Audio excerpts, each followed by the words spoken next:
What is codependency? Why does it matter? How does it get formed? And maybe most importantly, how the hell do you get out of it?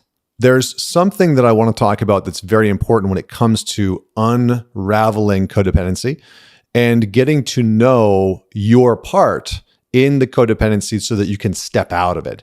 And that very important piece is the two roles of codependency. So the interesting part of codependency is that it puts people into two roles, all right? And for you as an individual, you may have played both of these roles depending on the relationship. You might oscillate back and forth depending on the other individual that you're dating, or you might just occupy the territory of one of the roles. So those two roles are the giver and the taker.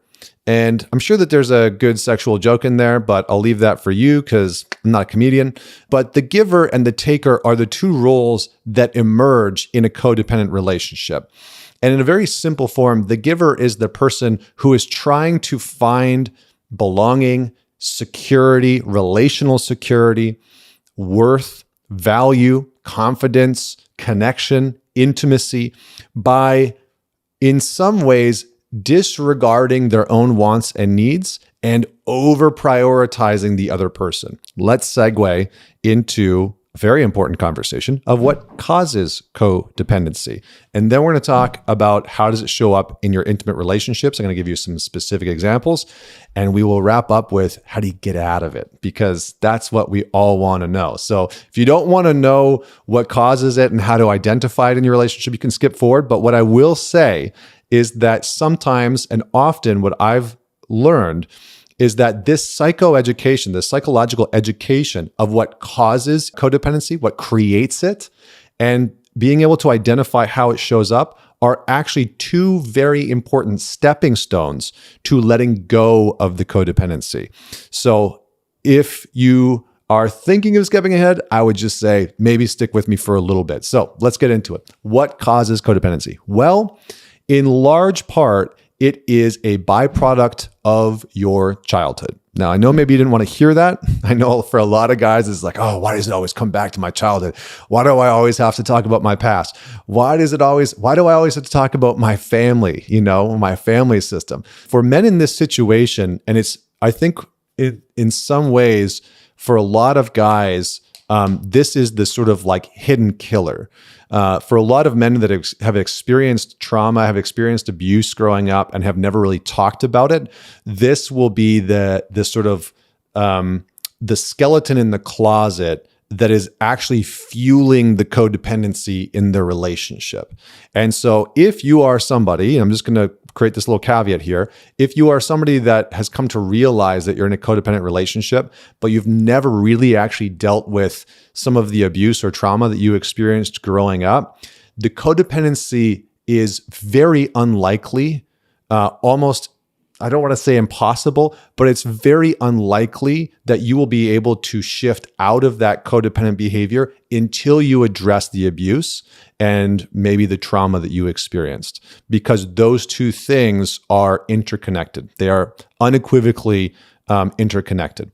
For men who have grown up with emotionally absent parents or just absent parents altogether, to chase their partners, right? To chase their partners, to find is very common. I see a lot of men who had emotionally avoidant parents or emotionally absent parents who end up in this chasing, pursuing dynamic. So they're constantly chasing women that are like unavailable or hot and cold or leave them on red. And there's like this, sometimes there's even a sexual charge that can come along with it, right? For a lot of guys, because in psychology, there's this great turn of phrase, which I have seen to be true many, many times, which is that we sexualize our pain, we sexualize our trauma, we sexualize our hurt. And so for a lot of men and the guys that are out there watching this right now, what can happen when we've had an emotionally unavailable parent, whether it was mom or dad, is that can show up in our relationships where we are trying to prove inadvertently to the women that we are pursuing that we are worthy of their attention, that we are worthy of their affection. And if I can just get you, it'll disprove the pain that I've been carrying around within me since childhood. Lastly is enlist someone outside of the relationship. Enlist somebody outside of the relationship, whether it's a men's group that you're in, whether it's a buddy of yours, but enlist somebody outside of the relationship to support you in letting go of this codependency. So that's what I got for you today. This was a very long, in-depth episode. I hope that you enjoyed a man's guide to codependency, everything that you need to know. I'm going to be doing more in-depth dives like this. I'm very curious to hear what you thought about this and what topics you would like me to go into in this way, because I really want to unpack psychological concepts and support you as a man to really do the work, to really have yourself work in your life and on your life to be a better man, to be a better husband, to be a better father.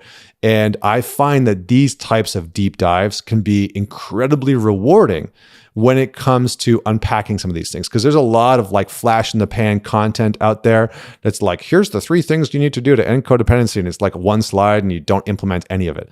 So do the work, send this to your partner, send this to a friend that you know could use it, talk about it, have some discourse, and let me know what topics you would like me to cover in future episodes.